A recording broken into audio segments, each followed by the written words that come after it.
Hi friends, नमस्ते। मैं सरोज, आप देख रहे हैं सिंगिंग पसंद चैनल। चलिए वीडियो को शुरू करते हैं। फ्रेंड्स, अगर आप Realme का C1 फ़ोन पकड़ते हैं, अगर आप कॉल वेटिंग सर्विस कैसे एक्टिव करें नहीं जानते हैं, तो वीडियो आपको बताएगा कैसे आप कॉल वेटिंग सर्विस एक्टिव कर सकते हैं। तो वीडियो के साथ आखिर तक बने रहे। अगर आप चैनल में नए हैं तो प्लीज़ वीडियो अगर आपको अच्छी लगे लाइक्स कर देना, अपने दोस्तों में शेयर और चैनल को सब्सक्राइब करना ना भूलें।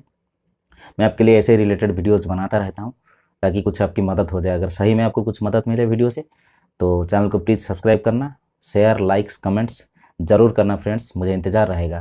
Thank you friends. चलिए देख लेते हैं हम लोग Realme C1 में कैसे कॉल वेटिंग सर्विस एक्टिव कर सकते हैं। Thank you.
तो फ्रेंड्स, सही में अगर आपका प्रॉब्लम सॉर्ट आउट हो गया है तो प्लीज़ चैनल को सब्सक्राइब, लाइक, शेयर, कमेंट्स करना मत भूलें और बेल आइकन को भी दबा दीजिएगा ताकि हमारी हर नोटिफिकेशन आपके पास आसानी से पहुंच जाए। आज के लिए इतना ही फ्रेंड्स। Thank you. जय हिंद, वंदे मातरम, वंदे उत्कल जननी। Thank you for watching my videos.